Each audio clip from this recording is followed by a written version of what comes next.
இப்ப கொஞ்ச நாளாவே இந்த மீன் ஒண்ணு ஆன்லைன்லயே ஆர்டர் போட்டுருந்தாங்க. ராமமுதிர மீன் கடைக்கு போய் ரொம்ப நாள் ஆச்சு. சரி இன்னைக்காவது வாங்கன்னு கூப்பிட்டா, இன்னைக்கு ஒரு நாளைக்கு தானே நாளைக்கு சண்டே இறைச்சி எடுத்துக்கலான்னு சொல்லிட்டு, WhatsAppல இந்த பாரு எவ்ளோ மீன் இருக்கு அப்படின்னு சொல்லிட்டு அத காட்ட ஆரம்பிச்சுட்டாங்க.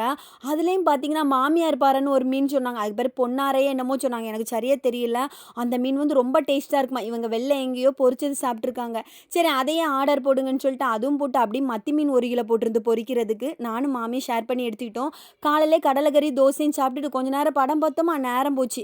சரி அதுக்கப்புறம் அரை சமைக்கலாம்ன்னு சொல்லிட்டு, இன்னைக்கு வந்து மீன் கறியும், ஃபிஷ் தானே ஃப்ரை பண்ணணும்னு சொல்லிட்டு நானும் அலட்சியமா இருந்துட்டேன். இந்த குழம்பையும் கூட்டிட்டு, அப்படியே பார்த்தீங்கன்னா, இன்னைக்கு சோறு போட மறந்துட்டேன். எப்பவுமே காலையில பசங்க ஸ்கூலுக்கு போறனால சோறு பொங்கிருவேனா, அப்படிதான் பொங்கி வச்சிருக்கு போல நானும் நெனைக்கேன். அதுக்கப்புறம் ஒரு வழியா சோறையும் அடுப்புல போட்டுட்டு, இன்னொரு பக்கம் குழம்பையும் கொதிக்க விட்டு, இந்த ஃபிஷ்ஷும் வந்து ஃப்ரை பண்ணி எடுத்துக்கிட்டேன். எங்க ஆளு எப்பவும் லேட்டா வரக்கூடியவங்க, இன்னைக்கு 1 மணிக்கு டான்னு வந்து நிக்கிறாங்க. அதுவும் இந்த குழம்ப கொறி பார்த்துட்டு, ஓட தண்ணி போல இருக்குன்னு சொல்லிட்டாங்க.